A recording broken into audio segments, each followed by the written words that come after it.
Hamas শুক্রবার ঘোষণা করেছে যে তারা গাজা যুদ্ধবিরতি এবং জিম্মি মুক্তি চুক্তির সর্বশেষ প্রস্তাবের প্রতি ইতিবাচক প্রতিক্রিয়া জমা দিয়েছে।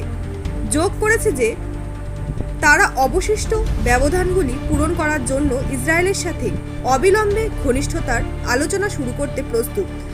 তবে মধ্যস্থতা প্রচেষ্টার সাথে জড়িত একটি সূত্র মারফত জানা গেছে যে সন্ত্রাসী গোষ্ঠীর জবাবে মূল বিষয়গুলিতে 3টি আপত্তি অন্তর্ভুক্ত ছিল, যা উল্লেখযোগ্য বাধা অতিক্রম করতে বাধ্য করেছে। হামাস এক বিবৃতিতে বলেছেন, এই আন্দোলন ভ্রাতৃপ্রতিম মধ্যস্থতাকারীদের প্রতি তার প্রতিক্রিয়া জানিয়েছে, যা ইতিবাচক মনোভাবের দ্বারা চিহ্নিত। হামাস এই কাঠামো বাস্তবায়নের জন্য প্রক্রিয়াটি নিয়ে অবিলম্বে নতুন দফায় আলোচনায় প্রবেশের জন্য সম্পূর্ণ গুরুত্ব সহকারে প্রস্তুত।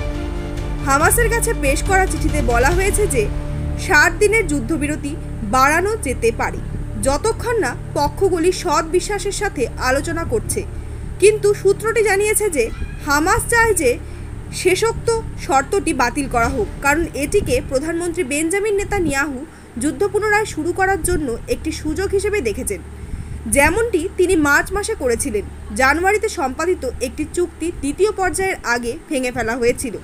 সেই অনুযায়ী সূত্রটি জানিয়েছে যে হামাস চায় যে প্রস্তাবে বলা হোক যে স্থায়ী যুদ্ধবিরতির বিষয়ে আলোচনা একটি চুক্তিতে পৌঁছানো পর্যন্ত চলবে, যা ইসরায়েলের বিরোধিতা করছে। আশঙ্কা করছে যে হামাস অনির্দিষ্টকালের জন্য আলোচনা স্থগিত করবে।